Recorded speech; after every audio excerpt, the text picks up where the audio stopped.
Malaysia, the Philippines, and Vietnam are Southeast Asia's fastest emerging economies. As the rising tiger in the region, with an annual growth rate averaging from 4 to 6% annually, outpacing other emerging markets in the region. These three countries have almost the same economic size but have different economic setups. Vietnam's economy is based on large state-owned industries such as textiles, food, furniture, plastics, and paper, as well as tourism and telecommunications. According to the World Bank, agriculture represented 14.8% of GDP and employs 38% of the total workforce in 2021. The sector of industry contributed 33.7% of GDP and employed 27% of the total workforce in 2021. Services represented 41.6% of GDP and employed 35% of the total workforce in 2021. Since gaining independence in 1957, Malaysia has successfully diversified its economy from one that was initially agriculture and commodity-based, to one that now plays host to robust manufacturing and service sectors, which have propelled the country to become a leading exporter of electrical appliances, parts, and components. According to the World Bank 2022 report, agriculture employed 10.1% of Malaysians in 2020 and contributed 8.2% of GDP. The industry contributed to around 35.9% of GDP and employed 26.8% of the active population in 2021. The service sector employs the majority of the population, representing 63.1% in 2021, and accounts for 54.8% of GDP, which is due mainly to healthcare services, transport, distributive trade, and tourism. The future holds promise as the Philippines has a young, growing workforce that speaks English, has remittances from abroad that are high, and has household debt that is among the lowest in Asia. The Philippines has gradually shifted from an agrarian to an industrial and service-oriented economy. In 1980, agriculture accounted for about 1/4 of the nation's GDP, but that has dwindled over the years to 9.3%. The sector accounts for about 25% of the workforce. The industrial sector has made a fair and sustained contribution to the GDP of the Philippines over the years, reaching almost 45% during the 1980s and dropping to less than 28% in 2021. This sector still employs nearly 1/5 of the country's workforce. The service sector of the Philippines overtook the industrial sector in terms of contribution to the GDP during the early 1980s, increasing from 36% in 1980 to more than 60% as of 2020. The services sector now employs an equivalent amount of the country's workforce, which is more than the agricultural and industrial sectors combined. For market categorization, Malaysia and the Philippines are categorized as newly industrialized countries, while Vietnam is an emerging developing country. Let's take a deeper look at each country's economic profile. Vietnam has been a development success story. Once among the smaller economies in ASEAN, Vietnam has made great strides towards economic modernization, emerging as a manufacturing powerhouse and a promising hub for services industries. In the past 3 decades, Vietnam's economic growth is considered phenomenal. From $6.4 billion in gross domestic product in 1990 to $362.6 billion in 2021, expanding 56 times, and exceptional growth from any country in the world, outpacing the growth recorded by other major economies in the region. Where Indonesia grew by 11 times from $106.4 billion to $1.1 trillion, Singapore expanded almost 11 times from a GDP of $36 billion to $396.9 billion, Malaysia grew 8 times from $44 billion to $372 billion, while the Philippines expanded 7.8 times from $50.5 billion to $394 billion, and Thailand grew 5.9 times from $85 billion to $505.9 billion. Economic reforms since the launch of Đổi Mới in 1986, coupled with beneficial global trends, have helped propel Vietnam from being one of the world's poorest nations to a middle-income economy in one generation. It started when South Vietnam was unified with North Vietnam, from a highly centralized command economy to a mixed economy coupled with beneficial global trends that have helped propel Vietnam from being one of the world's poorest nations to a middle-income economy and is expected to take part in the league of the advanced economy by 2045. This accelerated economic pace is due to labor shifting from agriculture to manufacturing and services. Considering that Vietnam has been a major beneficiary of the supply chain relocation and diversification trend out of China, with several new trade agreements from the United Kingdom and European Union aside from the United States, its biggest export partner, it is expected that the large scope for growth in Vietnamese exports will continue. Driven by its strong export, its manufacturing sector is expected also to grow further. Vietnam's textile and garment industry has witnessed a strong development and plays an increasingly important role in the economic growth of the country, making Vietnam the fourth largest garment exporter in the world market after China and the EU. Vietnam has grown to become the second biggest supplier of footwear and apparel to the US after China. It is also one of Asia's key manufacturing hubs and produces goods for some of the biggest Western brands in tech, garments, and sportswear. The country has also invested in high-value added industries such as cars, and electronic and computer software technologies. Since gaining independence in 1957, Malaysia has successfully diversified its economy from one that was initially agriculture and commodity-based, to one that now plays host to robust manufacturing and service sectors, which have propelled the country to become a leading exporter of electrical appliances, parts, and components. Malaysia is one of the most open economies in the world with a trade-to-GDP ratio averaging over 130% since 2010. Foreign trade represented 116.5% of the country's GDP in 2021, making the country vulnerable to external demand. Openness to trade and investment has been instrumental in employment creation and income growth, with about 40% of jobs in Malaysia linked to export activities.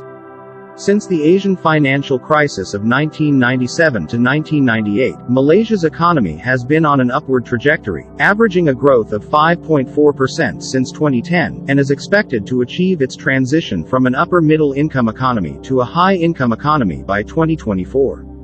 It had a labor force of 16.1 million people out of a 32.97 million population in 2022.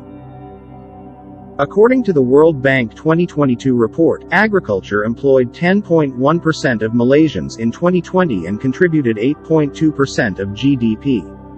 The industry contributed to around 35.9% of GDP and employed 26.8% of the active population in 2021. The country has attracted significant foreign investment, which has played a major role in the transformation of its economy.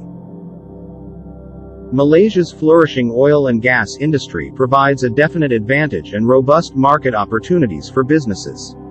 It continues to be an important sector of Malaysia's economy, contributing 20% to annual GDP.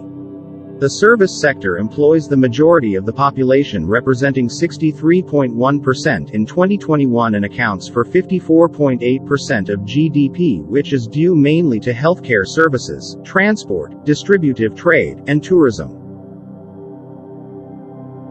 Tourism was the third biggest contributor to Malaysia's GDP, after manufacturing and commodities, with over 7% of GDP and 26.1 million foreign tourists in 2019, according to Tourism Malaysia.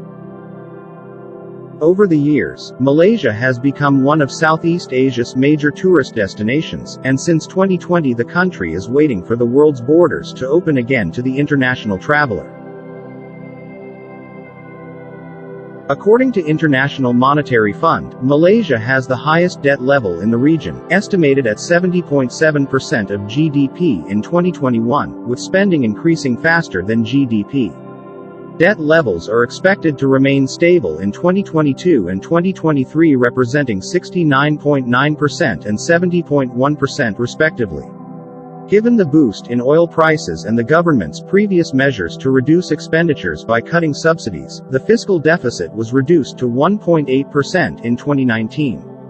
The country mainly exports electrical and electronic equipment representing 37% of total exports in 2021, and mineral fuels, oils, and distillation products, 11% of total exports. It mainly imports electrical and electronic equipment contributing 30% of imports, mineral fuels, oils, and distillation products represent 12% of trade. According to WTO data, exports of goods amounted in 2020 to $238.2 billion United States dollars and imports reached $205 billion United States dollars.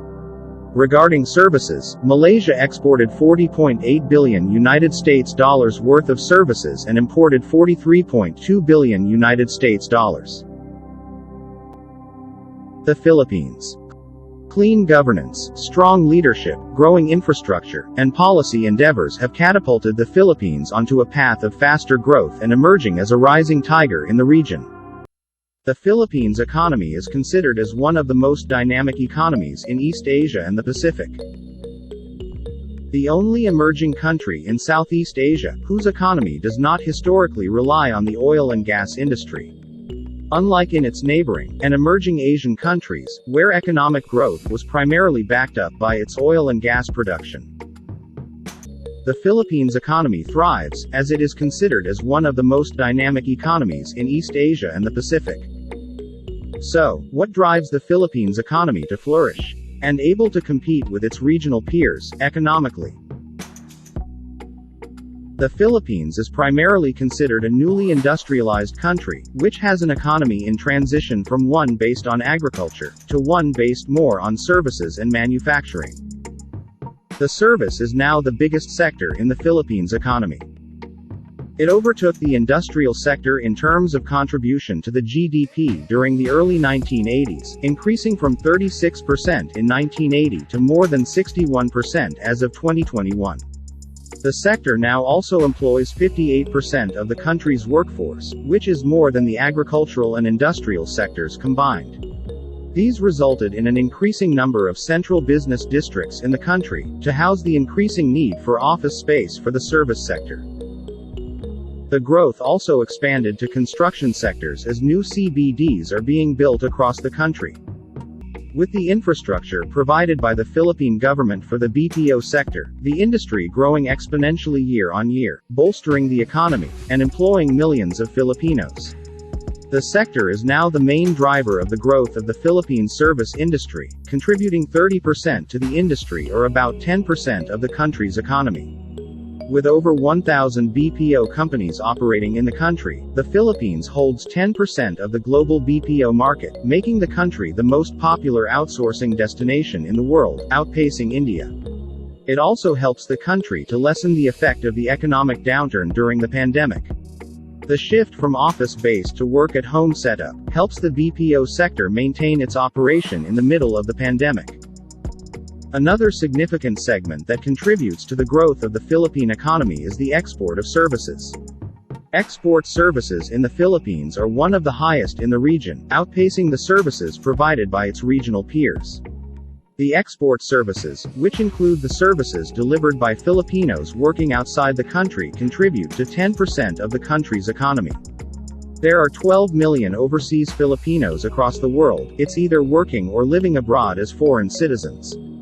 This number constitutes about 11% of the total population of the Philippines. It is one of the largest diaspora populations in the world, spanning over 100 countries.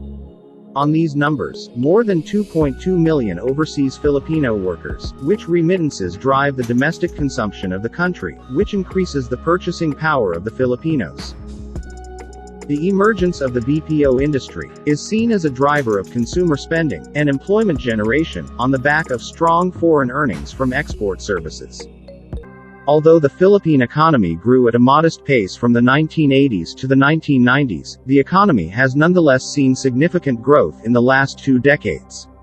Its average annual growth in the decade between 2000 and 2009 was 4.6%, and between 2010 and 2019, it shot up to 6.4%. This has moved the country from a lower middle-income nation with a gross national income per capita of under $1,000 before the year 2000 to $3,548 in 2021, with expectations of further increases. In lieu of the economic benefits from the oil and gas industry, tourism, and export-driven manufacturing, which are enjoyed by its neighboring countries as the main driver of economic growth, the Philippines substantiates these economic benefits by investing its people through BPO and export services. As the result, the Philippines, in the absence of those economic benefits, was able to compete in terms of economic growth in the region through the investment of its citizens. The Filipinos are the main drivers of economic growth in the country, as the economic benefits of the oil and gas industry, export-driven manufacturing, and tourism by its regional peers.